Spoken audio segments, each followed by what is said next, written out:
TVM solver. So let's talk about how to do that quickly here. First, on your calculator, notice we have this apps button. I'll just tap on that. And then we have a lot of different kind of apps. We want the very first one, finance. So I'll hit the enter key. And the TVM solver is the first option there. So I'll hit enter again. So let's enter what we need to know here. We have 25 payments. So that's N. Interest rate, now we want to make this a percent. Notice here we're given a percent here, 5.75.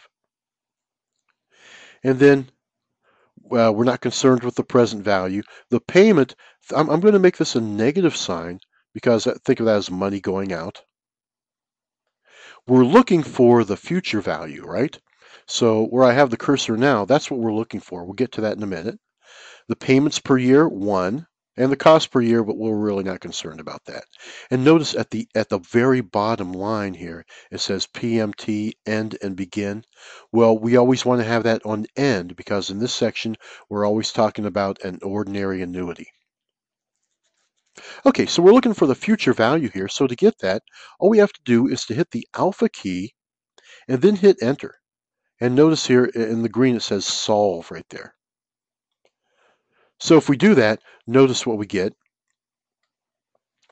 $46,084.98, just like we did by using the formula. But this is all kind of pre-programmed and laid out for us, so we can use this TVM solver as well. All right. And in slide number 8, we talk about the TVM solver. You can look over that. Also, if you look in the back of the book in Appendix C, you'll find a future value program that we can also use if you just simply plug in the information we have. If you have a graphing calculator that doesn't have a TVM solver, like maybe one of the early TI 83s. All right, now let's turn things around a little bit now. Slide number 9. In general, we can say any account that is established for the purpose of generating funds to cover a financial obligation is called a sinking fund. Now, this is used a lot in municipal sort of finance and that kind of thing, where you're kind of looking ahead, maybe in school finance as well, where you're talking about sinking funds.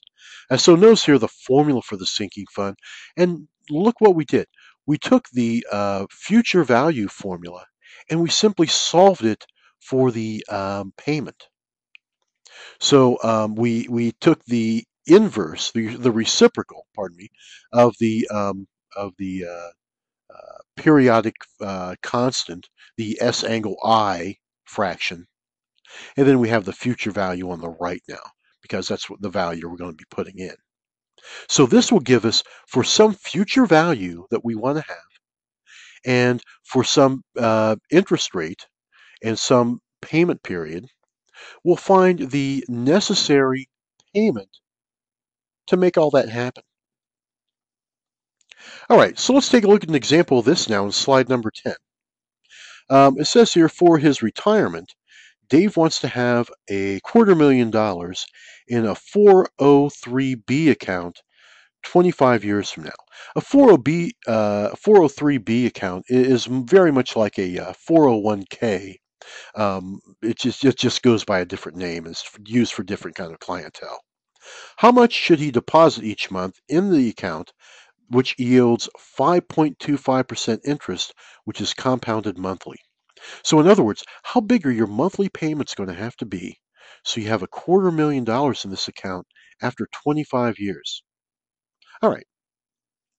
So take a look at this now. In slide number 11, we have our solution. Here we need to compute the payment where the future value is a $250,000. K is 12. We have 12 payments per year. And the number of payments, the number of payments, the number of times we deposit the money is 25 times 12, 300. And the periodic rate is 0.0525 divided by 12. All right, and that gives us, so we can use our sinking fund formula to find that. So notice here we have a $250,000 times I, which is 0.0525 over 12, the periodic rate. And then we have 1 plus the periodic rate, raised to the n power, remember n is 300, minus 1. So we end up with $404.37. So this means that Dave needs to deposit $404.37 monthly into the account to have $250,000 in 25 years. So notice here, much like we did with the first example, you could punch these numbers in your calculator just using the calculator screen and find this number. But you could also use that PVM solver again. So let's take a look and see how we do that. So let's just remind us here. In this case, we have 25 times 12. That's the number of payments. So I'll just hit the enter key and notice it does the computation for us. The interest rate now is 5.25%. And the payment, we don't know that, so I'll put in a 0 here. The future value is going to be $250,000. The payments per year will be 12.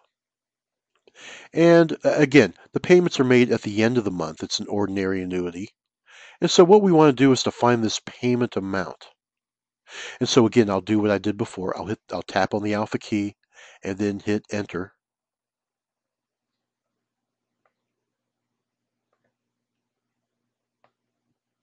And notice there, since we're making a payment, the value is negative there. And it ends up being $404. And I guess that's what, 37 cents rounded to the nearest penny there, huh? All right, if you take a look at the TVM solver and solve it that way. All right, one other thing now. Let's talk about this idea of we've talked about how to find the payment given the interest rate and given the future value. We've talked about how to find the future value if we're given the payment and we're given the interest rate. But now, let's say we want to find the interest rate to achieve some sort of payment, some sort of future value, and some sort of payment. So what we want to do is we can do this. We can graph the future value formula with R being the independent variable. In other words, when we graph something on a calculator, X has to be the independent variable value always. So we'll let that be the interest rate R, the annual rate, and then we can also graph the desired future value amount. So in other words, the first function that we graph will be the future value formula. The second one will be the future value amount. And then all we need to do then is take a look at the point of intersection of these two graphs. And in particular, look at the x coordinate. That'll give us the desired interest rate, R.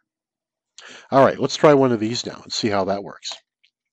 And so in slide 13, let's determine the annual interest rate to the hundredth that guarantees that the future value of an annuity is $600,000, where $1,250 is deposited each quarter for 25 years into an account paying interest compounded quarterly. All right, so in slide 14 here, we have our solution. Let's first understand the situation. Let's let X represent the desired interest rate.